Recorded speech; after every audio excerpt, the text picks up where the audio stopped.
Botticelli Casuals, the real casuals. Botticelli and Raphael, shirts and trousers. இன்றைய உலகம் இன்றைய India செய்திக்கு வரவேற்கிறோம். உலக செய்திகளை பார்க்க இருக்கிறோம். அதற்கு முன்னதாக ஓர் அண்மை செய்தி.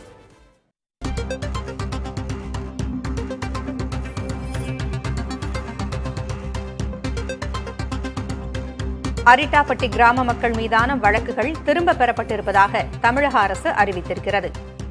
டங்ஸ்டன் திட்டத்தை எதிர்த்து அரிட்டாப்பட்டி கிராம மக்கள் போராட்டங்களை தொடர்ந்து வந்த நிலையில் அவர்கள் மீது வழக்குகள் தொடுக்கப்பட்டிருந்தன.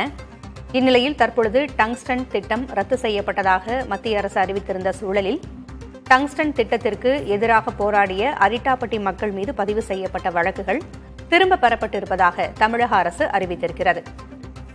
போராட்டத்தில் ஈடுபட்ட 11,000த்திற்கும் மேற்பட்ட கிராம மக்கள் மீது வழக்குகள் தொடுக்கப்பட்டிருந்தன.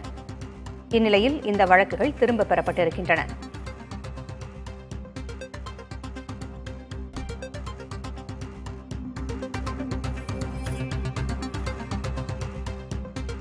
டங்ஸ்டன் சுரங்க ஏலம் ரத்தான நிலையில் வழக்குகளை தமிழக காவல்துறை ரத்து செய்தது. அரிட்டாப்பட்டி மக்கள் மீதான வழக்குகள் திரும்ப பெறப்படுவதாக தமிழக அரசு அறிவித்திருக்கிறது. முதலமைச்சர் மு.க.ஸ்டாலின் உறுதியளித்ததன் அடிப்படையில் இந்த நடவடிக்கை எடுக்கப்பட்டிருக்கிறது. விவரங்களை வழங்க செய்தியாளர் ரமேஷ் இணைந்திருக்கிறார்.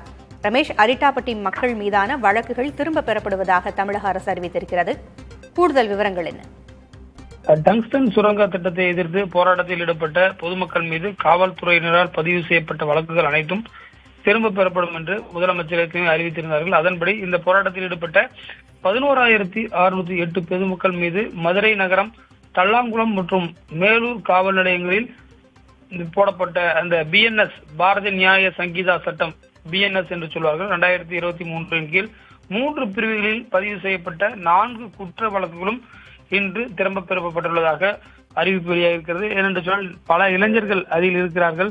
ஏன்னா அவர்களுடைய வாழ்வாதாரம் கருதி இந்த முடிவு எடுக்கப்பட்டிருப்பதாக தகவல் வெளியாகிருக்கு. கிட்டத்தட்ட இதன் மூலியமாக ஒரு 11,000 பேர் எந்த வழக்குகளும் இன்றி அவர்கள் குறிப்பாக இல்லைன்னா வழக்கு இருந்தால் அவர்கள் அடிக்கடி நீதிமன்றம் செல்ல வேண்டியிருக்கும். அதே போல வக்கீல்களை வைத்து அவர்கள் வாதாட வேண்டியது. எனவே இதற்காக தற்போது முதலமைச்சரும் இன்றைக்கு அந்த மக்களுக்காக பாராட்டு விழாவிலும் பங்கேற்க இருக்கிறார். இந்த அறிவிப்பு தற்போது வெளியிடப்பட்டிருக்கிறது. பொங்கலொலி தகவல்களை வழங்கியமைக்கு நன்றி Ramesh.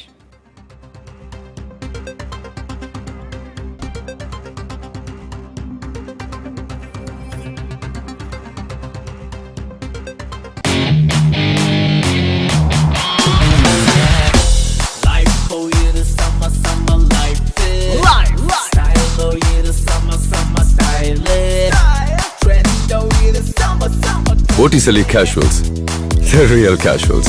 Botticelli and Raphael, shirts and trousers.